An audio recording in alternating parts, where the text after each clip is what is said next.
I guess you could just look at this as an op-ed piece from me in the fight against withering self-esteems.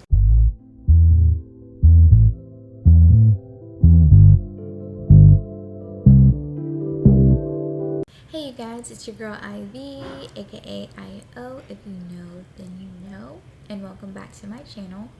Cheers to fall. It is currently a Saturday. Baby is asleep. Hubby is out. And I finally have time to record a video. So if you're here, you know that I am talking about beauty trends and essentially why they shouldn't matter.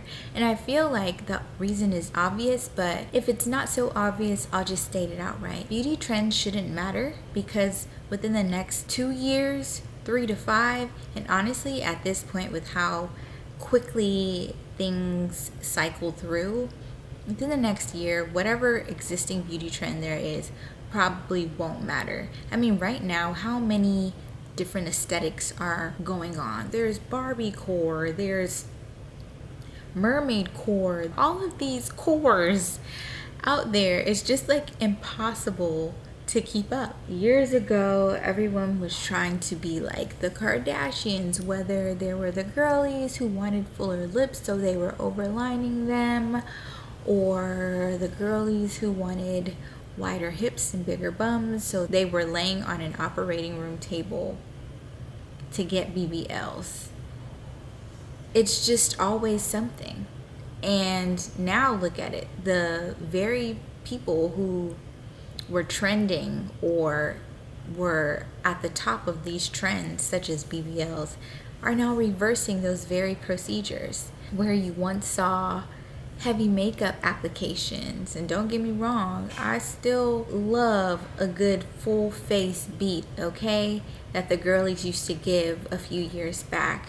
Now you are seeing more clean girl aesthetics or more no makeup looks, or even saying like just bareface it completely. And with that, there's the, facial exercise movement where it's like, okay, let's do away with the Botox and fillers and let's do facial exercises to give ourselves a natural facelift. Let's not forget that with the clean girl aesthetic and wearing no makeup, there's been a huge uptick in the skincare regimen. So everyone's buying all types of moisturizers, toners, cleansers, you name it, exfoliants, so that they can have the perfect skin. Furthermore, I wonder if anyone is telling our preteens and teenagers that puberty is going to hit, and unfortunately, all of the skincare routines that you're building may not do anything. Experiencing hormonal acne is a part of puberty, and a lot of times there's no real way to combat it. It's just kind of a phase that we go through.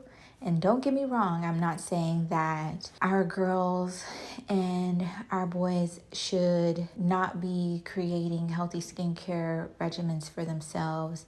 I just feel like we may be setting unrealistic expectations in terms of what their skin can and will look like when they're going through such a transformational stage in their life. All this really does is tear at your self-esteem in so many ways, because if you don't naturally fit into that aesthetic, you suddenly feel like, even though it's not the reality, you suddenly feel like society views you as less than or less attractive unless you fit the mold. And that's a problem that I have with society in general, is just that we are encouraged to see things in black and white. So even though we should all understand that it's not a one-size-fits-all thing, like not every person you encounter is going to see a certain beauty trend or aesthetic as the best, as the most beautiful. In a lot of people's minds, if they don't align and fit into whatever existing beauty standard or trend there is, they aren't beautiful, they aren't enough, they aren't that girl or even that guy. And I really wish we would kind of like all fall out of that trap, because the reality is what makes you beautiful is the very thing that sets you apart from the next person. And honestly, when you think about trends that come up, they usually deviate from what the existing norm or cool thing is. That's how trends get started. That's how new movements are made. They're made out of something that distinguishes itself from the existing. So if you thought to yourself every day, today I am the new beauty trend, would you then be less likely to change yourself into something that you're not?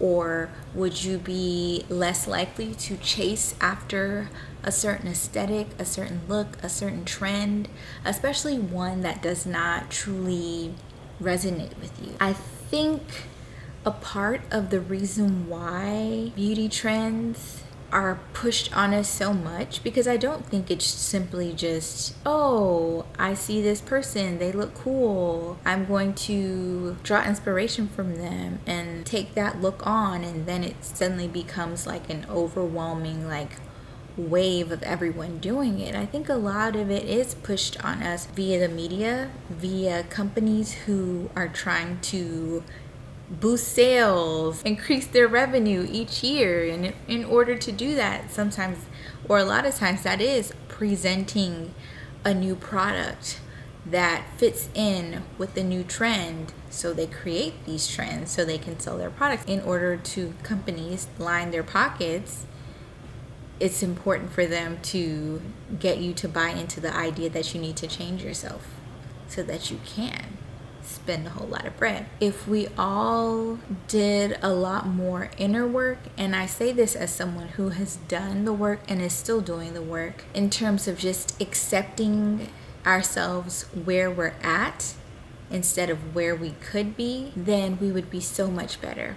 We would feel so much better about ourselves, and we would be less likely to fall into these traps. Now, I'm not saying that you shouldn't have a desire to want to look better, be better, feel better, but I am saying that in order to do those things, you don't have to follow every single beauty trend that comes about. When you do that and it is disingenuous to who you really are and what you really want, what ends up happening is a few years later, when that trend isn't popular anymore, you find yourself filled with regret in regards to what you may have done to yourself, if it is permanent, in order to fulfill and meet that certain trend, that certain beauty aesthetic. I'm not gonna spend too much time on this. I will say that at times I feel like it's really important for me to come with a whole lot of data on this. And I think a part of that is just because I've been watching a lot of video essays,